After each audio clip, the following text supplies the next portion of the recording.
আসন্ন ত্রয়োদশ জাতীয় সংসদ নির্বাচন সামনে রেখে বিএনপির মনোনয়ন পরিবর্তনের দাবিতে দেশের বিভিন্ন এলাকায় বিক্ষোভ, মানববন্ধন এবং সড়ক অবরোধের মতো কর্মসূচি গতকাল শনিবারও থেমে থাকেনি।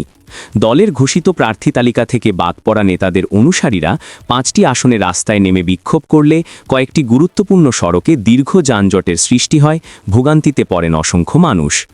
বিএনপি 3 নভেম্বর প্রকাশিত প্রাথমিক প্রার্থী তালিকায় 237টি আসনের নাম ঘোষণা করতেই বিভিন্ন জেলায় মনোনয়ন প্রত্যাশীদের অসন্তোষ এভাবে রাস্তায় ফেটে পড়ে। জামালপুর 2 ইসলামপুর আসনে সকাল থেকেই উত্তেজনা ছড়িয়ে পড়ে যখন বিএনপি মনোনীত প্রার্থী এ.ই. সুলতান মাহমুদকে অবাঞ্ছিত ঘোষণা করে তার পরিবর্তে এ.এস.এম. আব্দুল হালিমকে প্রার্থী করার দাবিতে স্থানীয় নেতাকর্মীরা সড়কে আগুন জ্বালিয়ে বিক্ষোভ শুরু করেন। কলেজ মাঠ থেকে মিছিল করে শহরের বটতলা এলাকায় অবরোধ গড়ে তোলায় 2 ঘন্টার বেশি সময় পুরো এলাকায় যান চলাচল স্থবির হয়ে পড়ে। বিক্ষোভকারীরা অভিযোগ করেন, দীর্ঘদিন দলের দুঃসময় মাঠে থাকা নেতাদের মূল্যায়ন না করেই মনোনয়ন দেওয়া হয়েছে। একই দিন টাঙ্গাইল 1, মধুপুর, ধনবাড়ী আসনেও দেখা যায় ক্ষোভের বিস্ফোরণ। কেন্দ্রীয় নির্বাহী কমিটির সদস্য ফকির মাহবুব আনামের প্রার্থিতা বাতিলের দাবিতে মোহাম্মদ আলীর অনুসারীরা সড়ক অবরোধ করে বিক্ষোভ করেন। মধুপুর বাসস্ট্যান্ড এলাকার আনারস চত্বরে জড়ো হওয়া বিক্ষুব্ধ কর্মীরা টাঙ্গাইল ময়মনসিংহ ও টাঙ্গাইল জামালপুর মহাসড়ক বন্ধ করে প্রায় 1 ঘন্টা যান চলাচল বন্ধ রাখেন। হঠাৎ আন্দোলনে বিপর্যস্ত হয়ে পড়ে 2 জেলার যাত্রী ও পরিবহন ব্যবস্থা। সাতক্ষীরা 2 আসনেও ছিল একই চিত্র।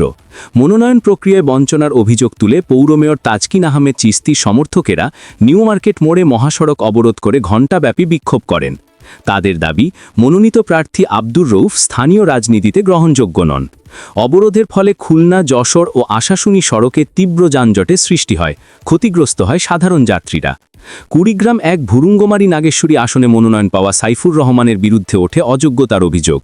জেলা বিএনপি ও ড্যাব নেতাদের নেতৃত্বে ইউনুস আলীর সমর্থকেরা বাস টার্মিনাল এলাকায় জড়ো হয়ে দাবি তোলেন, যোগ্য ও জনপ্রিয় নেতাকে বাদ দিয়ে দলীয় মনোনয়ন দেওয়া হয়েছে, যা বারবার পরাজয়ের কারণ হয়ে দাঁড়াচ্ছে। এদিকে রাজশাহী 3 বা মোহনপুর আসনে প্রতিক্রিয়া আরও তীব্র আকার নেয়। স্থানীয় নেতাকর্মীরা অভিযোগ করেন, রাজশাহীর অন্য 5টি আসনে স্থানীয় প্রার্থী দেওয়া হলেও এই আসনে বহিরাগত শফিকুল হককে মনোনয়ন দেওয়া হয়েছে, যার সঙ্গে স্থানীয় রাজনীতির যোগসূত্র দীর্ঘদিন ধরে দুর্বল। তার বিরুদ্ধে তৃণমূলে অনাস্থা থাকায় তাকে পরিবর্তনের দাবিতে নৌহাটা বাজার এলাকায় মহাসড়ক অবরোধ করা হয়। দলীয় সিদ্ধান্তের বিরুদ্ধে এমন ধারাবাহিক বিক্ষোভ বিএনপির ভেতরে বাড়তে থাকা অস্থিরতার বহিঃপ্রকাশ বলে মনে করছে রাজনৈতিক বিশ্লেষকেরা। মনোনয়ন সংক্রান্ত ক্ষোভ প্রশমনে কী সিদ্ধান্ত নেয় দল, এখন সেদিকেই তাকিয়ে রাজনৈতিক অঙ্গন।